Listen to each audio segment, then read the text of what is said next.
For a great cup of joe, there's one thing you should know. Your morning brew can also be playful. Buff Boy Brewing guys make the temperature rise, and you surely feel naughty when you swallow our coffee. If you want some real heat, give your mouth a fine treat. You will want some more, rest assured. Buff Boy Brewing, you can't get enough of. It's time for The Scribble, your weekly fix of celebrity chats, bizarre stories in the news, and basic random chatter with best-selling author and syndicated radio host Jeremy Bradley. Make sure your seat is in the upright and locked position and your barf bag is securely in place. Here's Jeremy Bradley. Thank you very much, Larson. Jeremy Bradley here. This is The Scribble. Thanks for tuning in at thescribbleshow.com and on SoundCloud and iTunes. No, you know what? I think, 3 years I've been saying iTunes, and again, it's not iTunes anymore. I did that last week, too, didn't I? So it's like SoundCloud and Spotify, not Shopify. See, I'm really in touch with the technology. Again, I'm pretty sure I flubbed this last week. Anyway, what I didn't flub, though, was my love for the Toronto Raptors. And when I say that, I mean temporary love, like a reality show, like Bachelorette or Bachelor. And I'll tell you how I jumped on the Canadian bandwagon, because I think that's just expected of you in the height of basketball season, even though you've never watched a game and you couldn't name anybody on the team, and you don't even know who they were playing. How I was bonding with my parents over basketball. And later in the show, Brandon Jenner. You know him, Keeping Up with the Kardashians. Brandon and Leah was the music duo. Well, he's got new music out, and we've got him on the show talking about his new solo album. And I've got to tell you right now, actually, we had some technical problems when we recorded that earlier, so the sound is a little bit funky. But we thought, hey, you know what? He's one of the Jenner and Kardashian clans, so we got to do it. Now, we actually have reached out to see if we could have a do-over, and we're just waiting to hear on that. But, I mean, we'd basically be talking about the same thing, so you'll just have to excuse the poor audio quality on that segment when it comes up in just a little while. All right, so we're going to get on with the show here, and I will tell you about my bonding experience with my parents right after this. Who are the Kardashians feuding with now? What did that little thug Justin Bieber do this time? Who's getting hitched? And who's headed for Splitsville? Hear the latest celebrity news and gossip every day on Entertainment Wrap-Up. The good, the bad, the ugly, but mostly the ridiculously hilarious. It's all recapped in this daily segment at entertainmentwrapup.com. Have a laugh at the expense of the rich and famous when they take themselves way too seriously. It's 3 minutes of time-wasting fun at entertainmentwrapup.com. Check out Entertainment Wrap-Up at entertainmentwrapup.com. Brought to you by Speak Free Books. Jeremy Bradley here, back on The Scribble. Let me explain to you how this whole radio thing works. And I know you're listening to this as a podcast, and if you aren't familiar with me or my content, I've been a syndicated radio host for 13 years. So I have some spillover when it comes to this broadcasting thing outside of podcasting.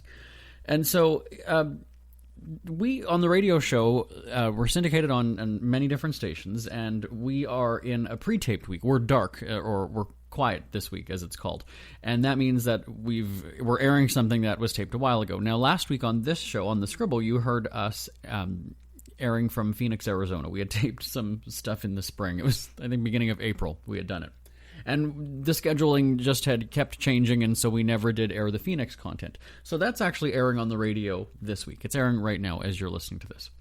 And when something like that happens, oftentimes we get the week off from that radio program. So that's just one less thing to worry about that week. And there's also times when we will double tape. So we might end up having a day where we tape 4 shows, and because it's a weekly program, then we're basically done for the month. And we can do that in the summer as well. And so, anyway, this week with the basketball finals happening, The Bachelorette, which is again part of my job to live tweet and basically slut shame the hell out of whoever it is. It's nothing even personal against her. It's just kind of, that's my role. Well, Bachelorette was preempted on Monday night and moved to Tuesday.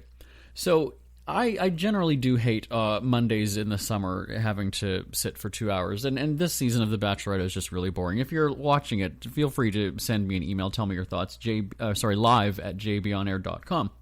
But I was like, okay, great, I've got Monday off, I can just, hang out.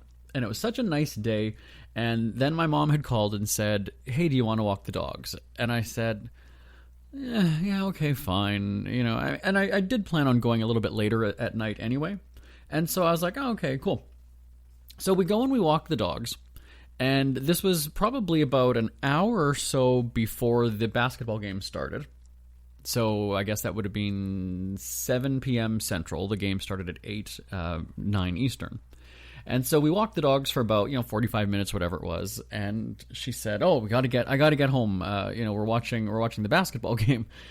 And I very quickly had to do sort of like a double take. I was like, "Did my mom just say she's going to be watching the basketball game?" Because I've never heard them, talk about basketball ever. And I think it's one of those things like during the Olympics where I really couldn't name many Olympians, if any, depending on the year. But there's just something patriotic that you end up watching and cheering on your home team or your country, Team Canada in my case. And so with basketball, it sounds like last weekend, so when it was game, I don't even know what it was. I can't even pretend to know. It was game 4 or 5 or something. My parents watched it out at the lake, and my mom said that my dad was really getting into it. And I was like, okay, cool, great, And they're out at the lake, so they don't have 400 TV channels. I think they get like 3 or 4, and so they were watching it on a rainy night. And I guess somehow that carried over onto Monday night when the next game was on, and this was when Toronto could have won everything, right? They could have wrapped up the finals. Made history, apparently, I was told. And so my mom said when we were done walking, well, come watch the game with us. And my parents are like a 5-minute drive from my house, not very far at all. And so I was like, oh, okay, fine. Is there booze or what? And she said, of course. So we get there, and I can already smell, it was microwave popcorn, but I can still smell the popcorn nonetheless. And, my dad's got a beer, and it was almost just, it was like everything but falling short of having like those big foam fingers and signs and everything. Like it was, they really had it done up. They had snacks. And I know that they're big Winnipeg Jets fans because, again, home team, Winnipeg pride, they really do. It's almost a sin. It's almost sinful if you don't cheer on the Jets if you live or you are from Winnipeg. So I get there. It's almost like, a sports bar smell and vibe and flavor. And so then the game starts, and I have never seen my parents, even with watching Winnipeg Jets, I've never seen them both clapping and high-fiving. My dad will often clap if there's a goal in hockey, but again, for a team that you've probably never even watched up until 2 or 3 days ago, you are that into it. And it was just so funny because in the moment, you're not thinking that, right? You're not thinking like, I don't know, what is his name again? Who is that? Okay, which one's Toronto again? Okay, and so he got 2 points here, but only 1 for that one, and then he got 3 for this. So if you know nothing about the game, which we didn't, well, I didn't. I think my brothers used to play basketball in high school, so I think my parents have an understanding of the game just from that, but I imagine professional rules are a little bit different. I don't know. I could be wrong. Send me an email, live@jbonair.com. Anyway, so in that moment, it was just very cool, right? There's this bonding, like, yeah, Toronto's going to take it, blah, blah, blah. And it wasn't until like the next morning when I woke up, and this would be about the time that you're experiencing a hangover. But again, I'm not a beer drinker. I think I had like half of one, and then my dad just finished it. That time in the morning when you do sort of wake up and you would be hungover is when, and then you're trying to reconcile the night, right? What did I do? How did I get home? That was when I was kind of like, that was really weird. Like, the 3 of us were just totally into this. And even, like, this morning, so Tuesday morning, even this morning, I couldn't even tell you who Toronto was playing. I don't even know the name of the team. But in that moment, you just don't care. You're so wrapped up. You're cheering for these people. You have no idea who they are. And, again, I swear to you, and now it's Friday, I still don't even know who Toronto was playing, and I did kind of watch the game Thursday night. But even like Monday night when I was immersed in it, and I couldn't even tell you even who they were playing. So I was just knowing that when the crowd cheered because that ball went through the net, then it was a good thing. So Anyway, were you caught up in Raptor fever or basketball fever, NBA fever? I don't even know what you call it. Send me an email, live@jbonair.com, live@jbonair.com. All right, we're going to take a break. When we come back, Brandon Jenner, and remember, we had that technical problem with the recording of the interview earlier, so again, the sound is a little bit wonky, but it's interesting to hear his take, because as you know, he has gone through some very interesting things in life, where his dad became Caitlyn. He just recently, his wife filed for divorce last fall, so it is interesting to hear how people pour their emotion into song, and so Brandon shares that coming up right after this.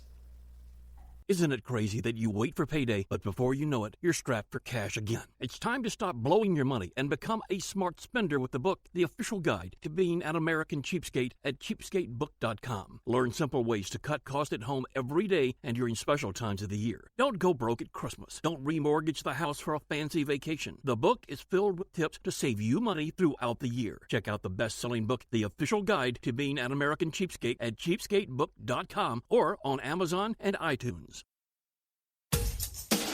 Ever had something to get off your chest but never had the balls to say it? That's a load of crap. Speak Free with JB.com is exactly what you've been waiting for. Your chance to tell it like it is and not care what anybody else thinks. Have your say on issues of the day. Join newspaper and radio columnist Jeremy Bradley as he tells it like it is. Hundreds of thousands of people have stopped by, including some well-known celebrities who have had a chat with JB and speak candidly about what's really going on in the world. You can join them too. Have a rant or a rave. Be brave and head on over to www.speakfreewithjb.com now. I never thought we'd have a Jenner or, someone Kardashian adjacent on our radio show to promote music, but Brandon Jenner is joining us on the line. Hi, Brandon. Hey, how's it going? Good, thanks. How are you? I'm good, thank you. I'm doing all right. Good. You have some new music out. So let's actually rewind, though, and start at the beginning, because you have been doing music for a while now. Coincidentally, we saw that on Keeping Up with the Kardashians back in the day with Leah. Tell us about your start in music. It began at a very young age. My mom is a songwriter. Actually, she wrote a bunch of hits that you would know. My stepdad was a producer, and so I grew up around music. And my entire adult life, I've been a singer-songwriter and working on my career, and just kind of had my head down, really focused on it. It's what takes up all day, every day, is focused around music and being a dad. I have a 3-year-old now, so. This is all that I do. And, David Foster, fellow Canadian, I should point out, is a legend in the music world. Tell us about your relationship with David. Like, it played out on another reality show back in the day. I mean, he was pretty influential with his music advice to you, which was have something to say. That's true. Yeah, when I started really pursuing music as a career and spending more time doing it, that was one of the things that he said to me that made a lot of sense. So he said, well, if you want to write songs, do you feel like you have something to say? And that's something that I've always felt. I've always felt like I do have a perspective that I'd like to share with people on the world, and there's a certain amount of emotional energy that I would like to be able to transmit and convey to others to hopefully help them get through stuff in life. Music was a big source of healing for me when I was young, when I was going through stuff. So to be able to give back and to have people respond to it and to be able to help others through difficult times is really why I'm doing it. So yeah, he was massively influential and pretty much the father figure in my life from about 5 years old to 25. Now let's fast forward, though, to the adult years, because obviously your family is and has been in the news, over and over again for years. Now that you've recorded and you wrote all this music in your home, I understand, how do you draw upon that and put it into music? Like, what do you feel is right to share in a song and what's not right to share in a song? I mean, my path is trying to dig deeper and share more and more every day. So I don't think that there's anything that isn't right to share. That's one of the beautiful things about music, is that you have 3 minutes to get everything off your chest, to inspire people. And so I don't think that there's anything that's off limits, to be honest. And the deep work that I do on a daily basis is trying to allow myself to be even more vulnerable and more confident in sharing my vulnerabilities, and knowing that people are going to accept them and applaud me for it. Because every time I do push the limits of my own vulnerability and share more, I always get rewarded in incredible ways. So I don't think there's anything that's off limits. I really don't. Is it weird to share feelings through I mean, I'm not a musician, so I could be way off, but like I wouldn't imagine a person sitting across the table from me and just sort of saying those lyrics, right? Like you wouldn't speak them in a conversation necessarily to somebody, but it almost seems empowering when you do it through song to a room full of strangers. Yeah. I mean, music and the way we write lyrics is definitely a bit more artistic, and sometimes we try to do it using metaphors and things like that. But I think that some of the songs that have always meant the most to me and the ones that have been the most impactful for me are ones where it does feel like two people are just having a conversation. I don't think that the song Imagine, for instance, John Lennon's song Imagine, I don't think that that's something that I think that you could sit down and have a conversation with those lyrics. Mm-hmm. And sometimes when you're able to do that, and when you're able to just say something that is very succinct and very literal, I think that can have the most impact. When you're writing music or even performing music, do you have, obviously you're drawing on inspiration from your own life, do your family members or loved ones kind of go and say, hey, you know what, you're singing about me in that? And do you ever have a conversation from that point? No, not really. I haven't really been confronted with anybody in my life. I think that when you pour your heart and soul out into music, and when you do it from the space that I do it from, because anybody that knows me knows that I don't do anything, that I'm very thoughtful, and I make sure that if I'm going to say something, I'm going to really feel it. So when I'm making music, it's obviously something that's coming from a very deep place, and nobody really gets in the way of that, and nobody really feels threatened by it or feels thrown. And I've never really been confronted with any kind of negative energy around that, to be honest. Mm-hmm. I also love that you have sort of like a low-key life. Like you garden, you have chickens, I heard? You have chickens? That's true. And that just seems like such a more relaxing and a cool vibe to go through life, as opposed to, of course, I'm talking about some other people, you're related to. Yeah. From a very young age, I had a kind of a front row seat to what, fame and fortune brings. I grew up in Malibu, California, right. And my parents were very much in the scene and musicians, and they always had very famous people over for dinner and this and that. And I realized from a really young age that doesn't make you any happier. Achieving those things doesn't necessarily mean that you've arrived at some kind of blissful state. So that's not something that I've ever really chased after. I find the most gratitude and the most joy in the simple things, in relationships with people, true relationships with people, and getting to experience this incredible planet that we just happen to be plopped on. And that involves chickens and planting and eating food out of the garden, and living kind of in nature. I live a bit in nature, and I listen to the birds every morning when the sun comes up. And those are the things that for me give me the sense of gratitude, and they bring the most happiness. So that doesn't mean that I don't want to achieve things in my life, and I don't want to share some of the things that I have in music, because music was a big source of therapy for me when I was young, when I was going through stuff, whether it be with my family or in relationships, and music was something that always brought the emotions to the surface, and they just poured out of me, and I felt so much better.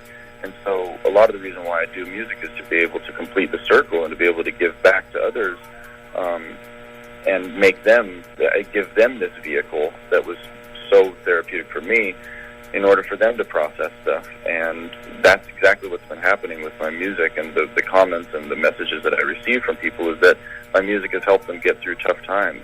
And I think it's just a beautiful thing, and I work hard to make sure that I can share that with as many people. I feel like it gives me a purpose. And hearing you say that, listening to that story, the word blissful, I don't know, somehow just came to my mind, that it sounds like you just have a blissful life. You're just very happy and content. Well, I guess there are times where that is the case, and there's times where it isn't. Right. You know, I think every human being on this planet knows what it is like to struggle, and you know, I still struggle with things, with you know, the way that I handle relationships in my life, and right. you know, I have a 3-year-old daughter, and you know, there's certain kind of things that you struggle with that, to be the best father and parent that you can be, and I know what it feels like to not feel blissful, right, for sure. But you found a way to channel that positive energy. Learned throughout the years what works for me. Yeah, you know? Yeah. We have to wrap this up, but I had 2 questions that were sent in that I have to ask you. The first one here: if you were to name a reality show about your current place in life, what would it be called?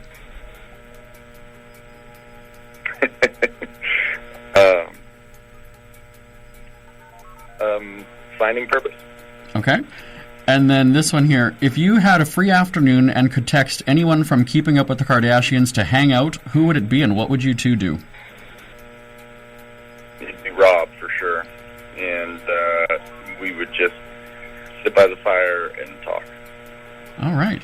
Well, Brandon Jenner, where can everybody get the EP is called Plan on Feelings. I know you're single, Death of Me. Where can people get your music?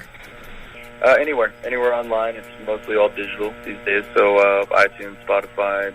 Well, go to YouTube and watch the music videos that I put out, because I put a lot of work into them. Right. That's very cool. So. Yes, the new video, Death of Me, is on there as well. Well, thanks so much for joining us. Best of luck with your music. Thank you, Jeremy. It's never too early to start thinking about your next holiday. Have you checked out Mexico recently? From tequila tasting, swimming with horses, to ziplining through the jungle and watching whales and dolphins in their natural habitat, Puerto Vallarta has it all. Visit mexico.jbonair.com to see all the fun PV has to offer. That's at mexico.jbonair.com for hundreds of photos, interviews, and videos from around the tourist hotspot. Check out mexico.jbonair.com for all the fun. That's mexico.jbonair.com. Jeremy Bradley here, back on the Scribble. Just hearing that commercial about Mexico, I'm reminded that we have had a great working relationship with the tourism board in Puerto Vallarta. And earlier in the week, I got a nice invitation to go there and revisit. And I think I go there almost every year. I'm not sure I was there last year. Anyway, so it was really cool to get the invitation at the end of July, going into the first week of August. And coincidentally, that's actually the week of my birthday. So I was like, hey, birthday present, let's turn this radio show into something really fun. And it's going to be a cultural tour of PV. And, I've been immersed in it many times, but this will be, like a taco tour, a taco tasting tour, checking out a local production, like a theatrical production, and just tasting some different, local delicacies and things like that. And so really, that's one of the great things, that when you travel, you can, one, meet different kinds of people, right? You experience a different lifestyle, and you can try some new foods. You can maybe try on some different kinds of clothing, right? Because there's different local, I don't want to use the word garb, because I just don't like that word, but, local dress really is what it is. And especially also music too, and the arts, and museums and art galleries and things like that. And it's kind of interesting, because when I first started doing our travel shows, or even just first starting to travel in general, I didn't really appreciate museums and the history of places. And in all honesty, we've done travel programming for many years, and I know that there's been a couple times when I've seen, and I'm not talking about Mexico, I just in general, when I've seen like, oh, we're going to an art gallery, oh, we're going to a museum, I would sort of groan and roll my eyes and be like, oh, that is so boring. Because I don't like art. I don't know anything. But as you get older, you just have this new appreciation for things like that. And I think that for me also, it doesn't really translate on radio, right? Like, you just don't think that a museum is going to be a humdinger of a good time, right? It's not rip-roaring fun and excitement. And so that, I guess, maybe was also my concern too, is that here I am on a 3-hour tour, and it's not something that I don't go on my own leisure, right? Like, we have a tour guide who has decided where we're going to go and what we're going to see and do and visit. And sometimes it's just kind of, there really is no angle to make it applicable or relevant to our audience. And so now, though, I take that step back, and I also think about things like watching television. That yes, I like a comedy or like a murder mystery, I guess, like Dateline sort of would present to you. And as I got older, now I'm kind of like, you know what, I sort of like documentaries. I kind of want to know the history of something, right? I want to know the story behind the scenes or the story behind the story. And I wrote a newspaper column about that not too long ago called My Maturing TV Tastes, because, yeah, right? You know, when you're 20 and, I don't know, it's not MTV or, you know, whatever the hip channel was back when I was a kid, you know, you sort of liked the risque humor, or I guess Jackass, right? Where you're doing these pranks and you're burning your ass, literally, or you're piercing something, or you're jumping off a roof, or you're doing things like that. You do go through that college humor kind of time. Just like, I mean, I've never really found Will Ferrell or Adam Sandler to be fun. I've just never been that into that kind of comedy. I've always just sort of found them annoying. And I think, again, there's a lot of times where you sort of outgrow that, right? Or you'll watch something like Dazed and Confused. When I was a teenager, that was kind of the movie out of the lake that we would watch when we were 14 and 15, because it just kind of seemed badass, right? And then now when you grow up and you look back at it and you're kind of like, wow, I found that entertaining. That's really weird. And so, I mean, I guess I've been rambling on for about 4.5 minutes now, but you know, the point of that story is like, it's interesting to see as we grow and evolve and mature how we just find different things entertaining. I remember there were movies that I used to find really, really funny when I was growing up. And I think part of the time I felt that they were funny because others that I was watching them with were laughing. So maybe that's my older brothers and my parents. And even though my brothers are only a couple of years older than me, there's still sometimes that you're on that different level, right? You have a different understanding of jokes or double entendres or things like that. So the other weekend, you know, it was a rainy, gloomy kind of a weekend, and I decided to rent a bunch of movies. I'm not talking about Blockbuster, right? I know there's really not many of those around anymore. Are there any around anymore? Anyway. So I go on my TV, right? I do a search and I go through the comedy section because, again, I like sort of a funny movie. And I just wanted to take a walk down memory lane. I just wanted to see like what some of the old movies were. And there was Police Academy and The Naked Gun and National Lampoon's Vacation. And I don't have like Netflix or any of those streaming things, so it's not like I can just go and do this anytime. It was actually kind of a treat for me. I was like, oh, okay, you know what? Let me rent a movie. And so I do that. And it was kind of almost disappointing because, you know, some of them I hadn't seen in like 20 years or whatever it was. And again, watching them as a kid. And I guess I laughed because the others were laughing and you want to feel like you're fitting in. And so I'm watching, you know, National Lampoon's Vacation and Police Academy, you know, the ones that I've already named. And I was kind of like, I'm waiting for like those knee-slapping moments where you're howling with laughter and you're, you know, and they just didn't happen. So, and again, maybe it's because I was by myself at home, or maybe I just didn't have enough to drink. I didn't have enough wine or something. So again, maybe that's just saying that my sense of humor has evolved, right? It's more mature now and it's different. So I don't know. Tell me if am I going through a midlife crisis? Is that what this is now that I'm actually talking it through? Can we get Brandon Jenner back on the phone? I'm going to write a song about this. I really don't know what's going on. Anyway, send me an email. Have you done this? Do you agree? Do you relate to anything? I don't want to feel alone. Live at jbonair.com. Live at jbonair.com. Hey, let's talk about Twitter, right? Or no, where are we going right now? Do we have a Twitter promo? No, you're going to hear about speakfreewithjb.com. Ever had something to get off your chest but never had the balls to say it? That's a load of crap. SpeakFreeWithJB.com is exactly what you've been waiting for. Your chance to tell it like it is and not care what anybody else thinks. Have your say on issues of the day. Join newspaper and radio columnist Jeremy Bradley as he tells it like it is. Hundreds of thousands of people have stopped by, including some well-known celebrities who have had a chat with JB and speak candidly about what's really going on in the world. You can join them too. Have a rant or a rave. Be brave and head on over to www.speakfreewithjb.com now. We hear you chirping. Get scribbling. Tweet up the Scribble at The Scribble Show.